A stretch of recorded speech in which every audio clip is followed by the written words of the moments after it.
आता राजकीय टॉप 9 बातम्या पाहूयात। वेगळ्या विदर्भाच्या काँग्रेसच्या भूमिकेला आमची साथ नाही, वेगळ्या विदर्भाचं स्वप्न पाहणाऱ्यांचं स्वप्नभंग होईल, संजय राऊतांची टीका।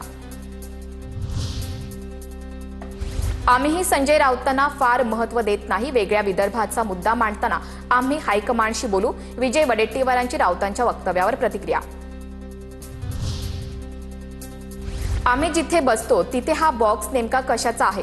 सभागृहामध्ये अनिल परबांनी व्यक्त केली शंका, आमच्या मोबाईलमधील डेटा या बॉक्समध्ये जाणार तर नाही? अनिल परबांचा सवाल। तर हा बॉक्स वायफाय सोबत सुविधा उपलब्ध व्हावी यासाठी आहे, आशिष शेलारांची माहिती। नागपुरातील संघाच्या बौद्धिकाला अजित पवार जाणार नाहीत, उद्याच्या बौद्धिकाला राष्ट्रवादीकडून कुणीही उपस्थित राहणार असल्याची माहिती।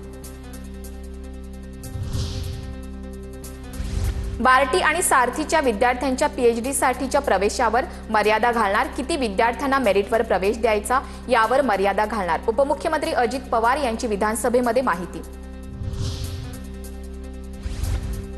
शिंदे सेना नाही शिवसेना बोलायचं, शंभूराज देसाई वरुण सरदेसाईंवरती संतापले, तर फडणवीस 4 वेळा शिंदे सेना म्हणाले, त्यांनाही एकदा सांगा, वरुण सरदेसाईंचं उत्तर। मुनगंटीवारांना मंत्रीपद न मिळाल्याची मनामध्ये खतखत, भाजप आमदार आशिष देशमुखांची टीका, मंत्री सभागृहात येत नसतील तर त्यांच्यावर बिबटे सोडा, सुधीर मुनगंटीवार यांनी केलं होतं विधान। महापालिका वेगळे लढणार असं भाजपात सांगत होतं, मात्र एकनाथ शिंदेंनी पुन्हा स्वतःची पॉवर काय आहे हे दाखवून दिलं, प्रकाश आंबेडकरांचा महायुतीवर निशाणा। संतोष देशमुखांचा एक आरोपी अजूनही सापडला नाही, आरोपीला मुद्दाम लपवलं जातंय की आरोपीला काही झालंय?